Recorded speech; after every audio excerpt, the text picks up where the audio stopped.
Hi, my name is Blackwell, and this is my Capstone seminar presentation on my Capstone project entitled Sparking a Green Home Building Boom, how focusing on total energy savings reduces construction costs while increasing building performance. Okay, so in terms of looking at the background, the focus on energy efficiency has steered builders to focus on expensive new construction projects that markets lower utility bills. Green building generally focuses on preserving natural resources and protecting the environment through energy conservation.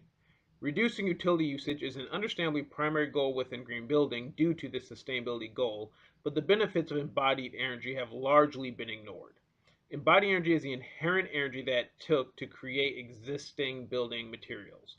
A renewed focus on incorporating embodied energy in green building would increase total energy savings. Therefore, this capstone's thesis states that focusing on total energy savings in the residential sector can reduce construction costs and increase building performance while reducing the overall carbon footprint of the urban built environment on Chicago's South Side. All right, when we look at the literature review in my capstone argues the case that embodied energy must be included in the total energy of a green building project in order to create more green homes at a more affordable price. In terms of residential building resource usage, Schreiber et stated that an expanding population, aging infrastructure, and environmental concerns has led to challenges in resource sustainability, especially for water and energy resources. One of the key barometers in achieving this objective is the practice of building in such a way that minimizes energy usage, as this would reduce the demand on energy producing resources such as coal and natural gas, which are fossil fuels that emit harmful greenhouse gases that harm the atmosphere. Kowalski's analysts identified metrics of the key building systems in the residential sector as it relates to its energy usage. As the data bears out, much of the energy in the residential sector goes towards the operation of the building, which is why there is such a strong emphasis on operational energy efficiency. Now we look at the total energy reduction by including embodied energy aspect of the literature. An emphasis on energy efficiency developed as a way to meet the environmental goals of green building because of the energy required to operate key building systems within a home, such as heating and cooling, appliances, and plumbing. However, this focus on operational energy efficiency neglected the fact that a lot of energy is also used in the construction of the building, also known as embodied energy. Chastas et al. Identified embodied energy as the energy associated with the entire life cycle of a product, including its manufacture, transportation, and disposal, as well as the inherent energy captured within the product itself. This understanding that embodied energy reduces the total energy of a building leads to the next step of how to quantify embodied energy's contribution to the larger goal of benefiting the environment. So, the next aspect of the literature was looking at the fact that total energy savings reduces carbon and construction costs. Lima de Acevedo found that the residential sector in the United States accounted for 17% of the total greenhouse gas emissions and 37% of total electricity consumption. Lima de Acevedo estimated that as much as 100 trillion watt hours and 891 million metric tons of carbon dioxide annually could be saved by adopting green building technology that increases energy efficiency within this sector.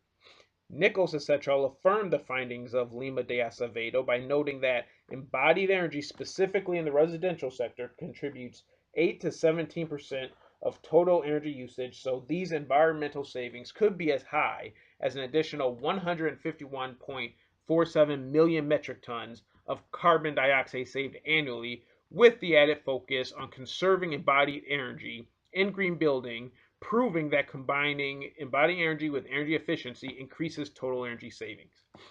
Okay, in terms of reducing construction costs, home renovation can reduce construction costs by up to 50% if done within specific conditions according to Mears. Firstly, a renovation project must be accomplished within the current footprint of the house, which basically means no expensive addition such as building a new level or redesigning the entire layout of the house. Secondly, the purchase price has to be well below the home's after renovation appraised value. If these two basic conditions are met, then a fixer-upper property is a prime target to become a green build home that conserves a high amount of embodied energy while maximizing operational energy efficiency.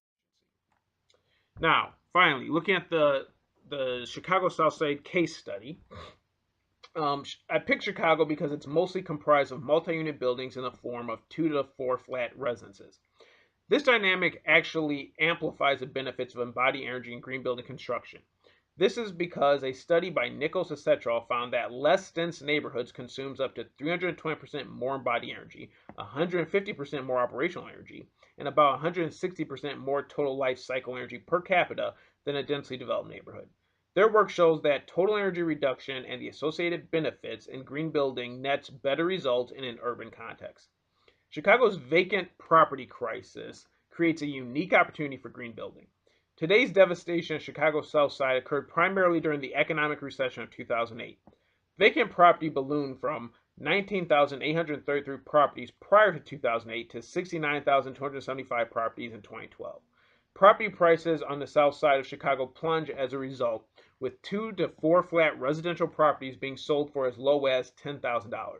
As a small personal testimony, I purchased my 2 flat graystone that I currently live in for $17,500 on the south side. Now, the Charles Hepner Artist Studio is an example of how cheap real estate combined with green technology could turn the south side into a green haven. This home was renovated by Timothy Hepner, who is the executive director of Eco-Intelligent Design on the south side. This studio incorporates several green technology concepts and was purchased and renovated for under $182,000, while a comparable 2-story home on the north side could cost anywhere between $300,000 to $500,000. This home represents what a green building future could look like on the south side of Chicago. The primary challenge to realizing this green future, however, on the south side is a negative stigma against residents in the inner city. The well-documented gun violence, poverty, and other social ills turns off a lot of people. Therefore, any green building solution would need to account for this negative stigma. Okay, when I look at the solution, the possible solution to the problem of emphasizing total energy reduction within residential green building construction is incentivizing development of vacant buildings located in the inner city through green building hubs. The city of Chicago already has a program that incorporates these elements. The Micro Market Recovery Program, also known as MMRP, is a neighborhood stabilization initiative that provides grants for inner city redevelopment. A green building version of the MMRP could be implemented with similar concepts, except with the added requirement that the monies for home renovation goes towards implementing green technology features. This solution takes advantage of existing housing infrastructure and renovates it with green building technology. All right, when I'm looking at my recommendations and in assessing the evidence, I offer the following recommendations. Implement green building hubs in gentrifying zones on the south side of Chicago. Secondly, further research on the effects of social dynamics on green building. And thirdly, explore the feasibility of implementation of green building hubs in other cities. In order to maximize the effectiveness of green building hubs, they must be implemented in strategic zones on the south side of Chicago that are undergoing gentrification. These would be areas where new retail, colleges, train stations, parks, etc. are within close proximity, and the demographics of the people are mixed income.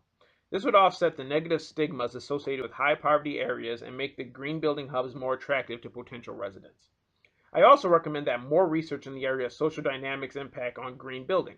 Much of the literature on green building focuses on technical benefits of green building technology or techniques, but the South Side of Chicago case study revealed that factors such as social integration challenges along racial class lines could impact the acceptance of green residences on a larger scale.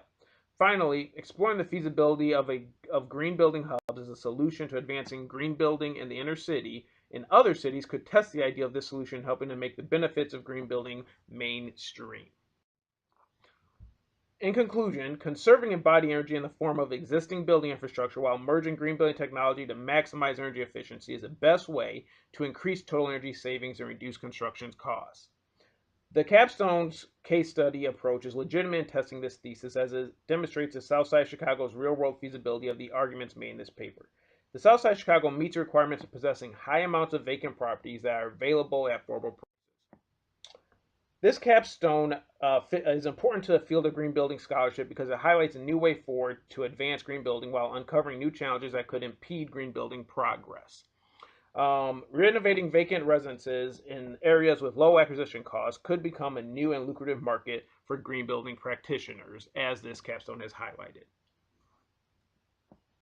Thank you very much. I appreciate you listening to my capstone, and it's been a pleasure being a part of this class. And I really look forward and wish success to you, everyone who I took this journey with.